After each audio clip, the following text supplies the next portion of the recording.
The Variants, issue number 1. That's right, folks. If you want to get a Jessica Jones story sold today, I guess you gotta make it multiversal. Look, anybody who's been following this channel for a long time, you know from the bottom of my heart, Jessica Jones is one of my absolute favorite characters of all time.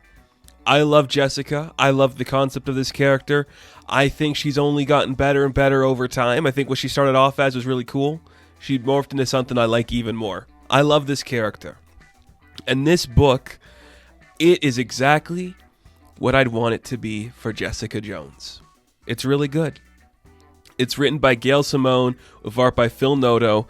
Just a match made in heaven. Like, you're just looking at like the art in this book. And again, Phil Noto, brilliant artist. Some of the best looking stuff you're going to see.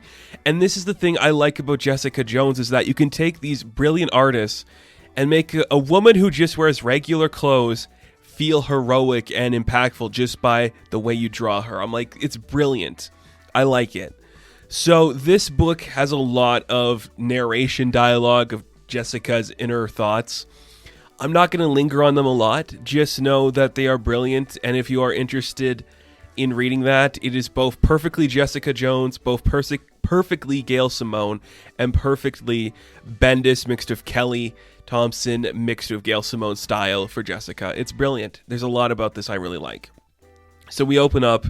Jessica's looking at the coffee shop she used to go to. She's quit drinking coffee, which is kind of upsetting her, and she just walks past it because she's going to a makeup store, or I don't know, is that what they're called? Are they just called makeup stores? Either way, she's talking to this clerk, and she is getting married. She's getting married, and she wants to find some nice lipstick, and the lady asks, well, what color are you looking for? And instantly Jessica's like, black? And she's like, for a wedding? Like, okay, no, red then, red? And as Jessica is trying on all these different shades of lipstick, she's having this weird vision where she kind of like snaps out of reality for a second, starts seeing these different things. And you just see her trying on all these colors. None of them are really working. And she's like, okay, I think I got it. She comes back later. She wants to talk to the girl, but the saleswoman's like, oh, thank you. I love you. Good luck. Happy on your happy days. You're going to do fine. And she does that. It's like nighttime now. She starts to have like this migraine. It looks like she's about to pass out. This old man is trying to help her. But in comes Daredevil. He sees her, picks her up, and swoops Jessica to a rooftop. And this is where we get the crux of the story pretty much. Matt's like, it's this woman, Maria Snyder. She needs you at the hearing. So could you please be there for her? She's like, really, dude? You're a piece of shit. It's like, well, no one else is there, Jess. So could you please do it? And she's like, he won. He knows I'm fall victim to these innocent girl types. So yes, I'm going to do it. She also says she's wearing morning blush. She picked a pink color. It's kind of girly, but she decided to do it. So that's where they are. She's going to do it. Matt's like, you have to wear something a little nicer than what you're wearing now. And she's like, how does a blind guy know what I'm wearing? And your taste must be incredibly bad if a blind guy knows what you're wearing. But she comes home, she goes to see Luke, and the thing about this book is they don't explicitly say what timeline this is in. They have Danielle, they're not married, and they are not saying Luke's the mayor at the moment, so I guess it's like before a lot of stuff, or is this even our Jessica? We'll find out. She is dreaming of the anniversary of Things of Kilgrave, and we'll get to that in a bit here. Because we see Jessica goes to the coffee shop, and the guy's like, hey, I thought you quit. It's like, oh, you know me, don't see how I can, the usual, please. And it's very distinctive because in the beginning of the book, she's like, I don't drink coffee anymore. But this one immediately walks in. They do say we missed you, but that could mean anything. We also learn that the guy who runs the coffee shop. Interesting that she's not drinking now. That's kind of fun, I guess, because she had a kid. So the guy's like, well, I'm being held up for money by this guy called Hammerhead. And this guy that's clearly not Hammerhead shows up, starts to demand money, and then Jessica just beats them up. Beats up a couple mob guys, getting the action in, not even turning away from her coffee. Doing great. Hustles them out of here. And then it's like, Jessica, what do you want? You can have anything in the store. She's like, would it kill you to get me a freaking Danish? Like, that's perfect. That's great. And then we cut back to some time later. She's headed down to the courtroom. She's walking in, and we meet the girl, Maria Snyder. She is talking to the judge. And we find out that her family was killed in a fire but everyone's believing she did it. But in actuality, it's looking like the Purple Man controlled her to do that. So that's why he called Jessica to come down. And basically, Jessica gives us a little bit of idea, like, nobody wants to believe the Purple Man is real, or like what he does is real, because they're scared it's going to happen to them. But it does. And Maria talks about, like, you know, when she poured the kerosene and he was laughing in her brain, and it's diluted and messed up. And then we see Maria really wanted Jessica to come down because she wanted to talk to him privately. So they're talking privately, and she's like this thing happened. He stalked me. He marked me. I was like a target for him.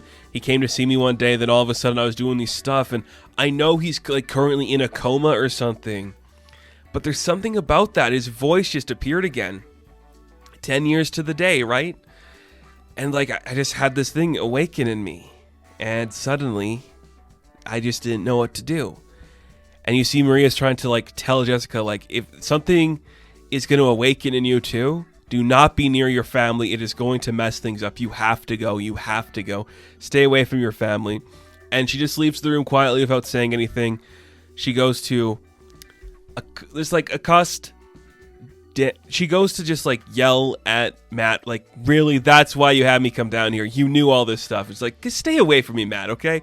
I don't want to do this right now. And we realize that it's been 10 years to the day since Kilgrave abducted Jessica. And you're like,